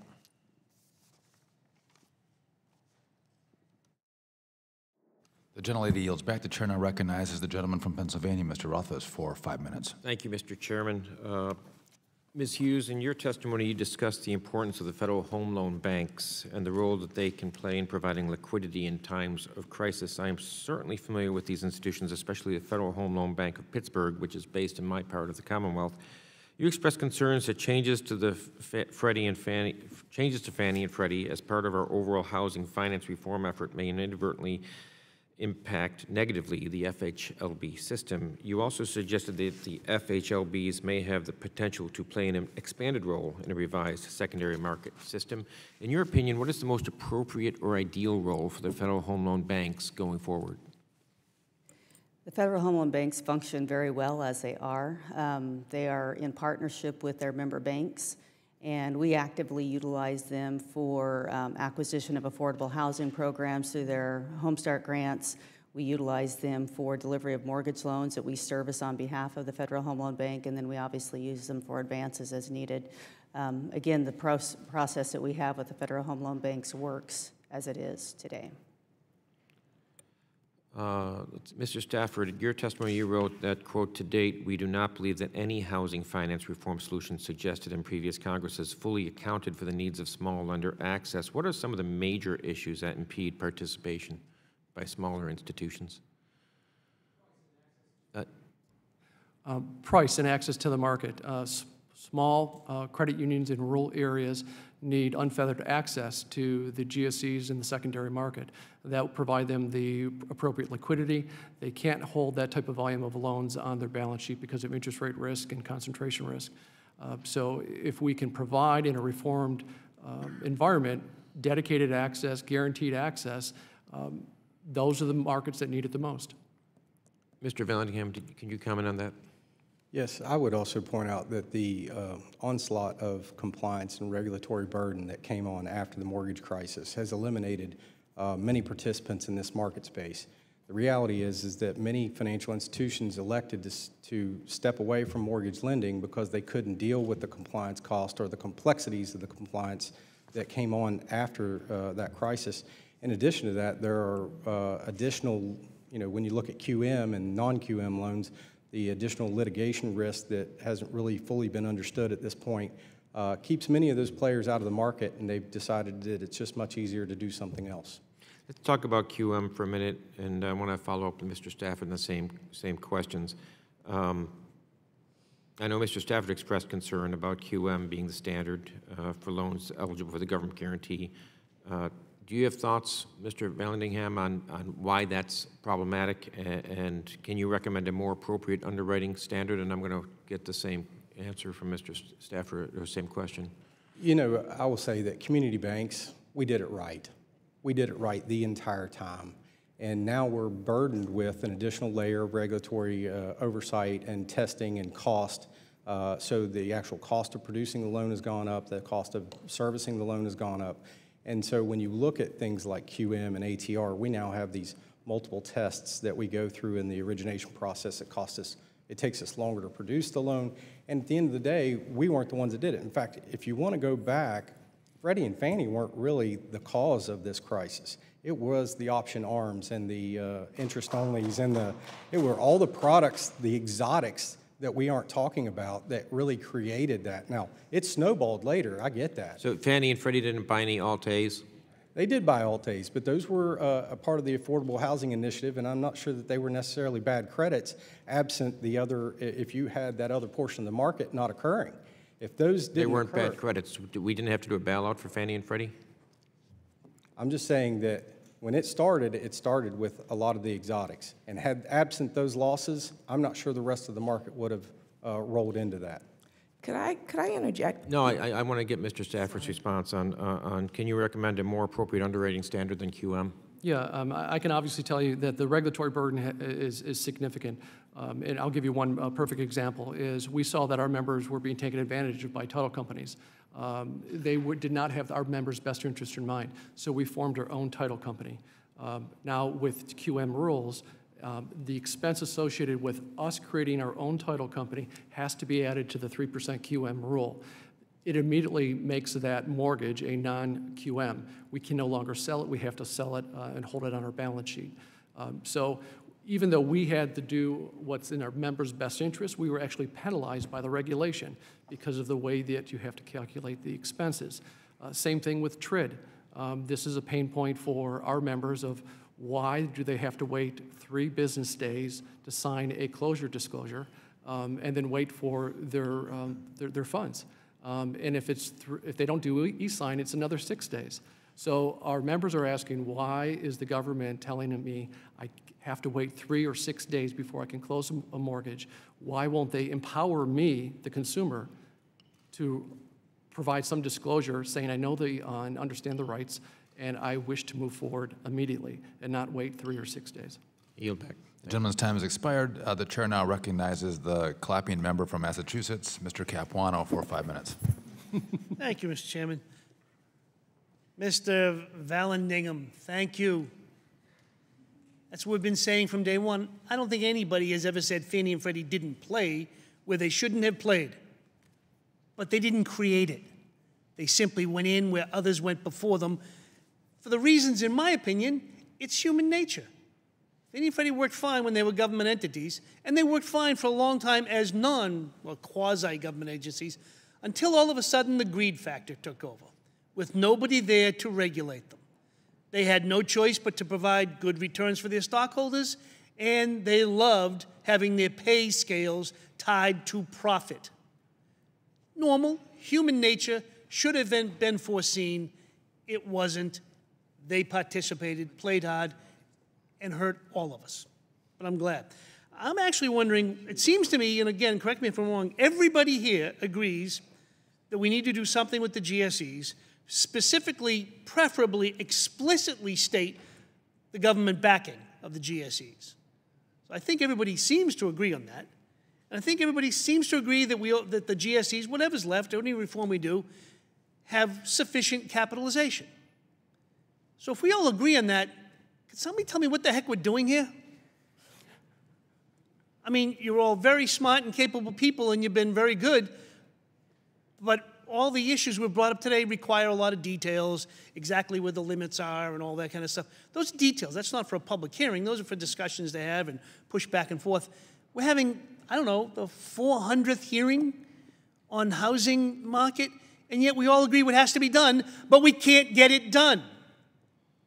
The only bill that this committee has passed out is the PATH Act, and no one here likes it. No one here on this side would have voted for it, and I dare say very few on the other side would have voted for it. In the 20 years I've been here, I have never seen a committee put out a major piece of legislation that then never made it to the floor, except for the PATH Act, because nobody thought it could work and would destroy the housing market. Thank you for all coming to basically the same agreement. I also want to ask if any of your banks were to give me a loan, and then after I repaid the loan, plus any reasonable amount of interest, you kept taking all my wages?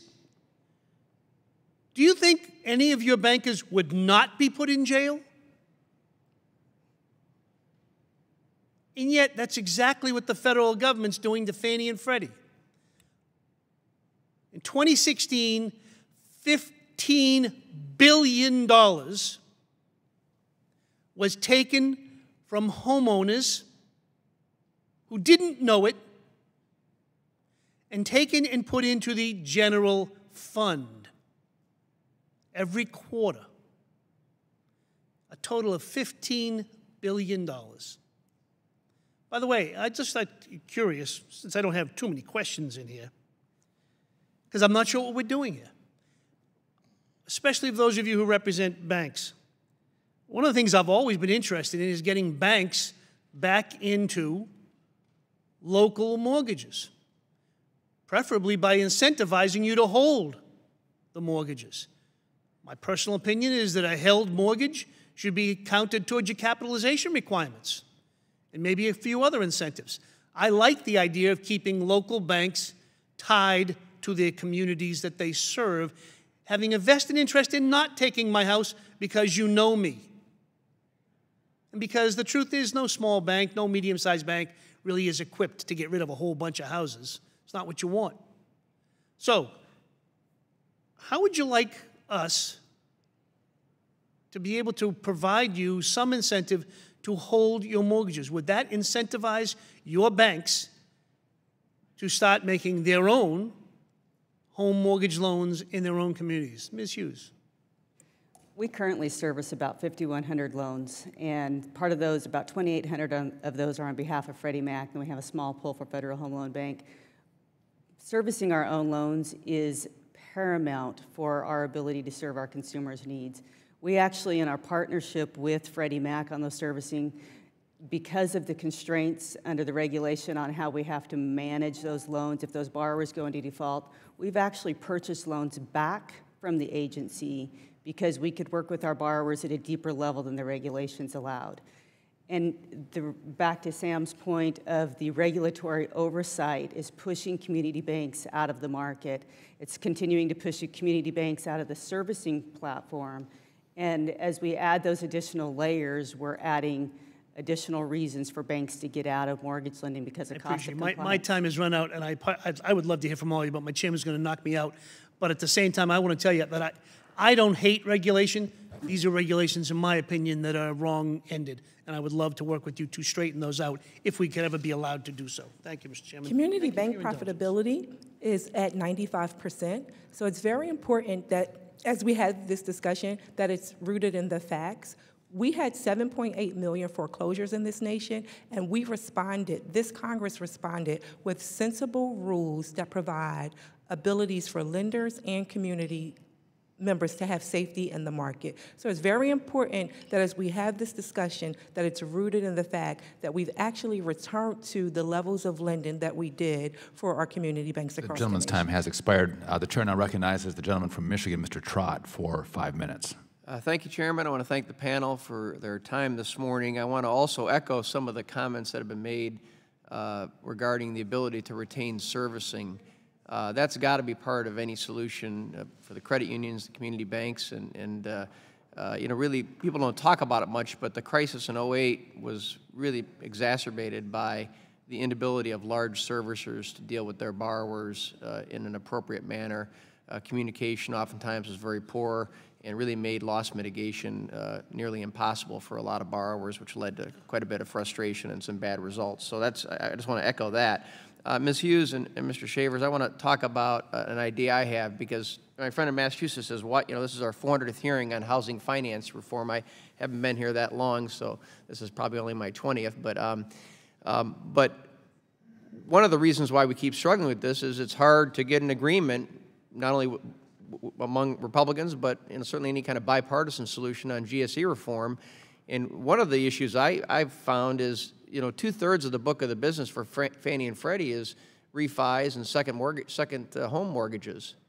Why are they in that business? I agree with Ms. Bailey's comments. The dream of home ownership is an important part of our American values. Why should Fannie and Freddie be involved in helping someone buy a second home? Why should Fannie and Freddie be involved in helping someone realize a lower interest rate? I understand one of the concerns would be for low and moderate income folks, but Ms. Hughes, what do you think about simplifying our approach on GSE reform by just getting Fannie and Freddie out of refis and second home mortgages? I've really not thought about the second home mortgages. How simple would that be, right? It would be simple, yes. On the investment property space, that's another space that they are actually very active in, and we are limited in what we can deliver to that market, but there are opportunities in past for loans that are not investors that we could look for other options to make that happen. Mr. Shavers, what do you think it would do to the rate on a refi if we took them out of that part of the market? Well, Congressman, I'm pretty sure that SIFM has not taken a position on excluding the refi or second home market, and so I submit that that's a policy determination, obviously best left to the Congress. I would submit, though, that it is important to recognize any of the downstream implications of the changes that you make. One of the other reasons that I believe, as a policy matter, we support an orderly housing finance system is its implications for the broader economy. And typically, one of the mechanisms by which we have historically sought to spur economic activity has been through the adjustment of interest rates nationally.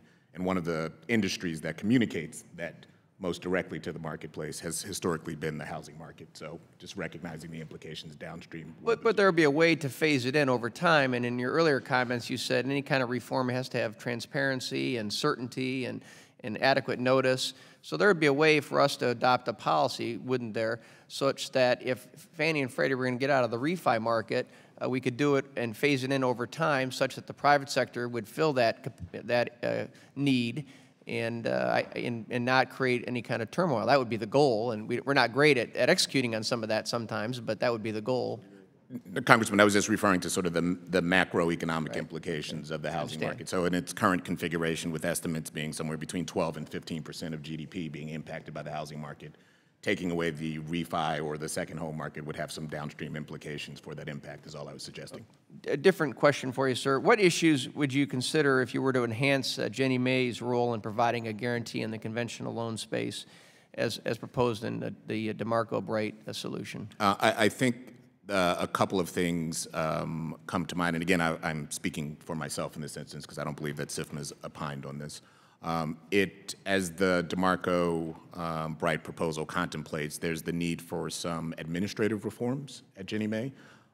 It's been simplified as being characterized by removing it from the Department of Housing and Urban Development, which I understand placing a sort of an independent footing, but it's important to recognize the strengths of Ginnie Mae is that it is a globally recognized brand in the capital markets, and so the ease of execution is appealing. The challenges of Ginnie Mae is at least probably less than 200 employees with managing a significant amount of counterparty risk in the marketplace.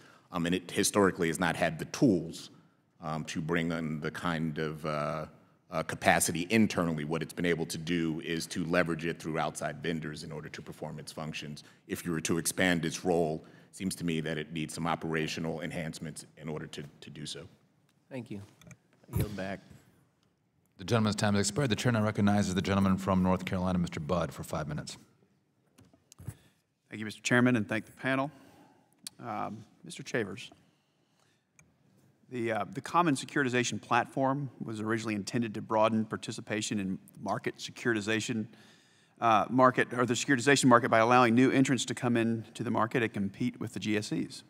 However, it seems that the platform's development in recent years has focused on being solely used for Fannie and for Freddie. How important is it that the platform's role in bringing private capital back to the mortgage market? So I believe that the common securitization platform could be expanded to be an option for private market participants to provide standardization and to provide more confidence in that infrastructure. One of the challenges in the private label market coming out of the crisis is that investors have lost a lot of confidence in the infrastructure, having the proper alignment and incentives of the intermediaries between the end investor. And so the ability to leverage the platform to bring that standardization, to provide the sort of marketplace utility, merits exploration. Now, I'm also mindful, I've heard the comment that the common securitization platform is a bit of a Rorschach test in that everyone sees in it what they hope to see. And so I don't have any transparency into its current functional application, and to appreciate how accessible it would be to sort of migrating to making it a utility for the private market, but it certainly bears exploration. Thank you. So are you concerned that the platform as it's currently being developed will be used exclusively by the GSEs? I don't know that it gives rise to concern. My understanding is that the way it's currently configured, that is the intention. It is also facilitating the transition to the single TBA, which is something that potentially offers additional liquidity, which I think is a desirable objective. So how realistic do you think it is that the platform will be open to other industry participants aside from Fannie and Freddie if it continues to be a joint venture of Fannie and Freddie? I don't know that answer. I haven't heard any indication of the intention for it to migrate as we sit today. It's the focus, as I understand it, has been on it coming fully to market and providing the underpinnings to deliver the single security. Sure. So a slight variant of that same question: how critical is it for the platform to be spun off from Fannie and Freddie?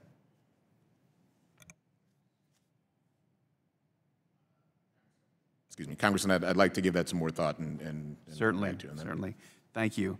Mr. Vallandigham, thank you again for being here.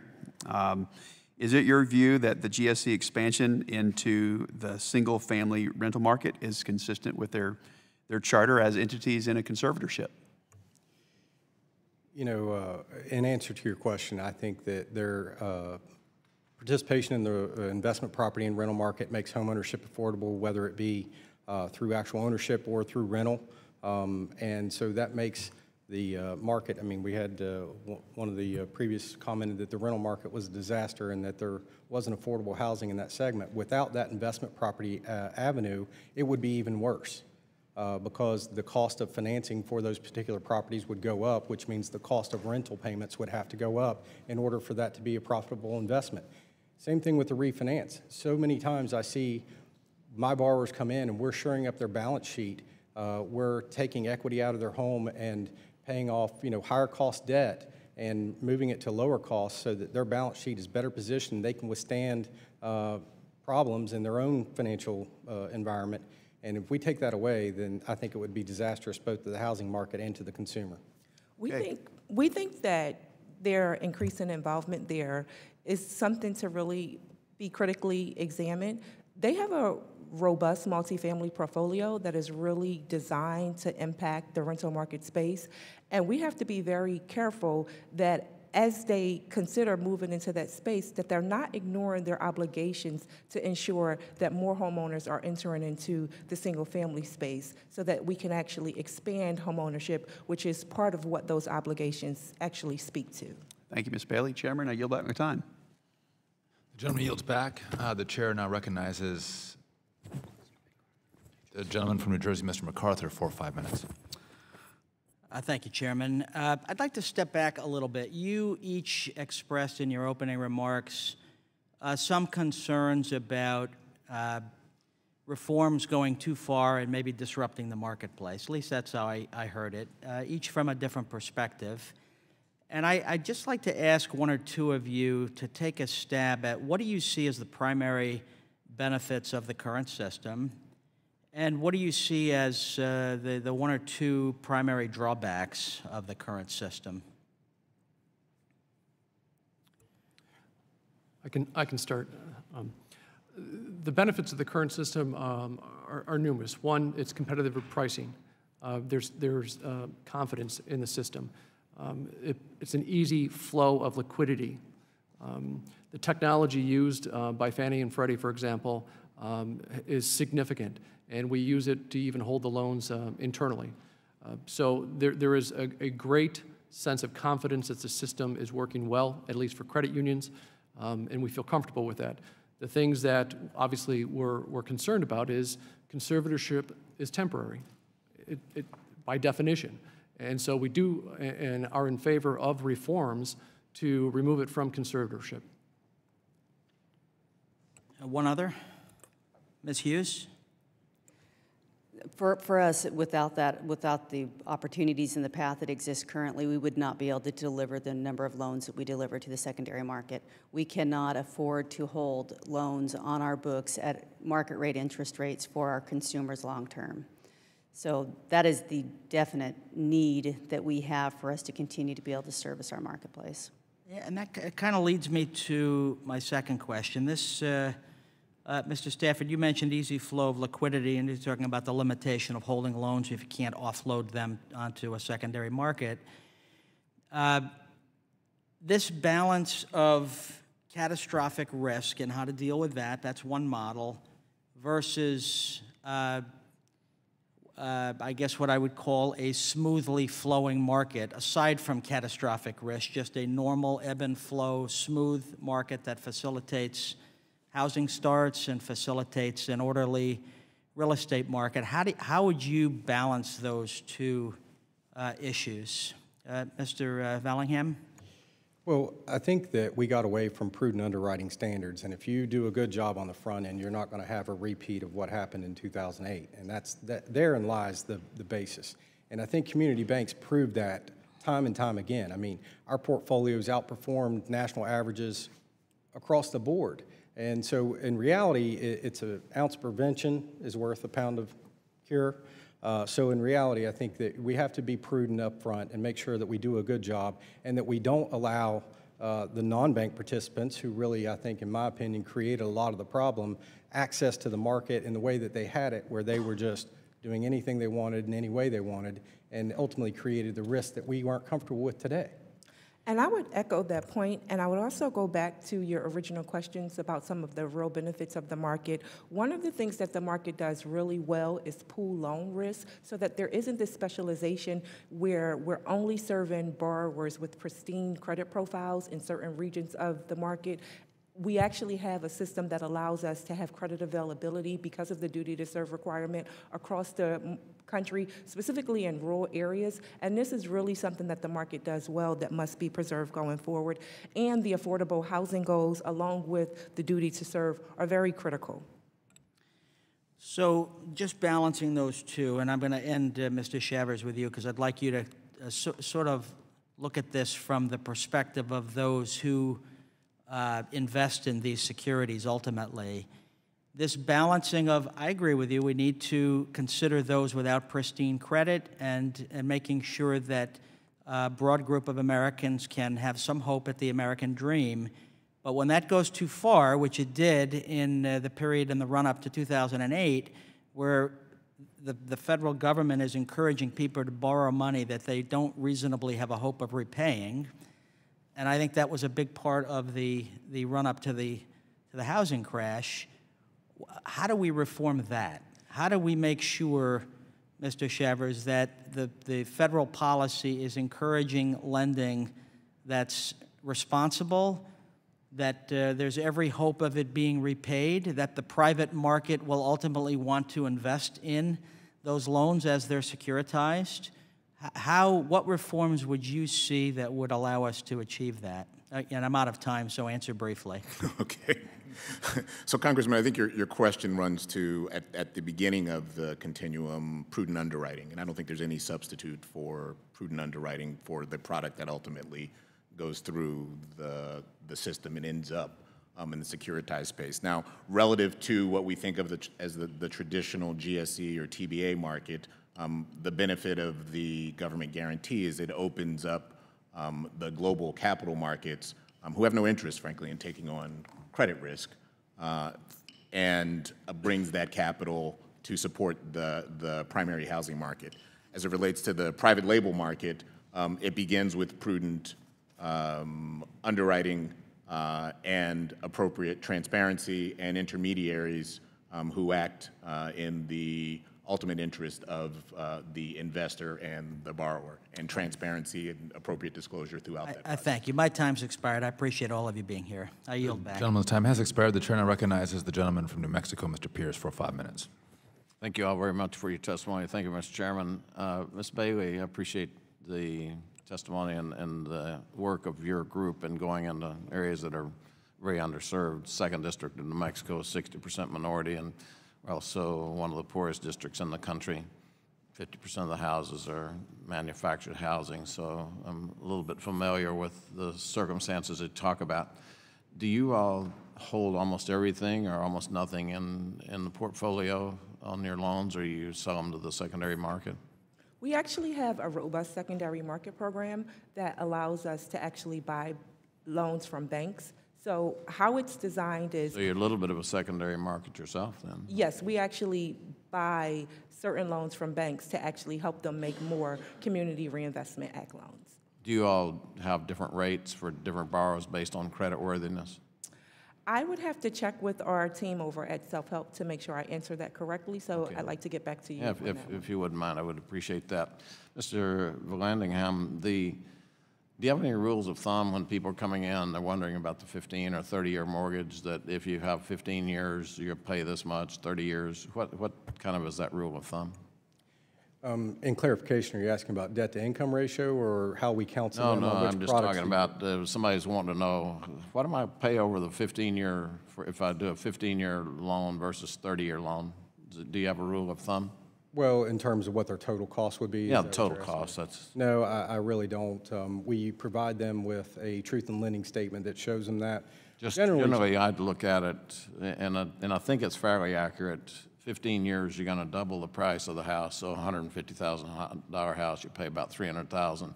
30 years, you'll pay $450,000, about 3 times. And so, and I'm going to argue that it depends on what rate environment we're in. And one of the things that the current market, and what we ask what it does well, is it brings very low cost of financing to the borrowers. I mean, 4% over 30 years, that's an incredibly low rate and something that consumers are benefiting from. So, you know, when I started, I know I don't... Yeah, if I could take my time back here, I appreciate it. So we've heard the statement today many times that 30-year mortgage would be dead if we don't have the secondary market.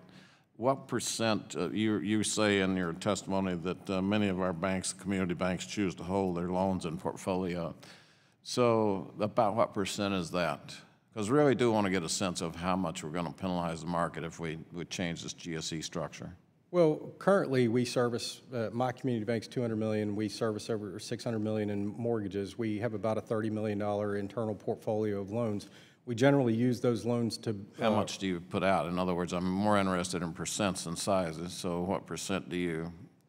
When you say put out, sir? Yes, do you put to the secondary market? Well, 30 of 600, that's what you're telling me? We portfolio about 30, and we have 600 that we service. Now, in a given year, we might originate a couple hundred million, and I would say probably... So a very small percent is actually held in portfolio? Yes, sir. Okay. So Ms. Bailey, have the ability to repay rule that CFPB puts out, have y'all taken a position on that? Yes, we strongly support the ability to repay rule. You strongly support the 43%, even though that's going to be very punitive on the lower income. You support the 43% because I know in our district it's going to be very punitive, but you support it. We support it because we think that it gives guidelines for lenders and consumers to have safety in the marketplace. We think Dodd-Frank, like any other piece of legislation or any other regulation, can be fixed, but we think that they present us with a really good starting place, Okay. and they return credit to the I market. just want to know if you support the 43%. So, Ms. Hughes, do you all track the underwriting standards of, track the underwriting standards of the GSE pretty closely? Yes. Yeah, so when Mr. Johnson began to diminish the underwriting standards, again, I'm addressing the fact that the GSEs had no responsibility in 2008. And when I look at it, they began to change the underwriting standards dramatically, and it began to get loans into the system that probably never were going to be repaid. If they had never changed the underwriting standards, then that great downward pressure in the system probably would not have occurred. And so I accept the fact that there were greedy people out there working in the finance market, but to simply say that underwriting standards and the GSEs have no part in it is something I just, at the end of the day, won't buy. I see my time's expired, Mr. Chairman. Thank you very much. The gentleman yields back. Did you want to respond to that? I can. Sure. On the underwriting standards, we do follow them very closely. I personally, and I'm not speaking on behalf of the ABA, I'm personally speaking to the ATR was a non-issue for our institution. We underwrote loans on the borrower's individually ability to repay from the onset. So through the housing crisis, we had very limited issues against our peers and against national averages. We were very low in our defaults because we tried to underwrite them to begin. Yeah, I was just trying to say that you, even though the underwriting standards deteriorated, you all chose not to internally. A lot of institutions did not make that choice. If they could go ahead and make the bonuses based on getting rid of the loans, somebody else got the problem. They jumped into that. But if they could not have gotten rid of the loans because they didn't meet the underwriting standards, then much of the downward pressure in the system wouldn't have occurred. So I appreciate the fact that you all chose to implement it differently. But my point was actually to the national pressures on those institutions that chose just to walk straight with the underwriting standards, creating an instability in the system. And that, I think, is a great concept, is a piece of the equation that must be brought into play as we're looking at the entire GSE question. Again, yield back, Mr. Chairman. Thank you. For the second time, the gentleman yields back. I want to thank our witnesses for their testimony and time today. Without objection, all members will have 5 legislative days within which to submit additional written questions to the chair. Those questions would then be forwarded on to you. I would ask that you reply as promptly as possible, and you are able. Without objection, this hearing is now adjourned.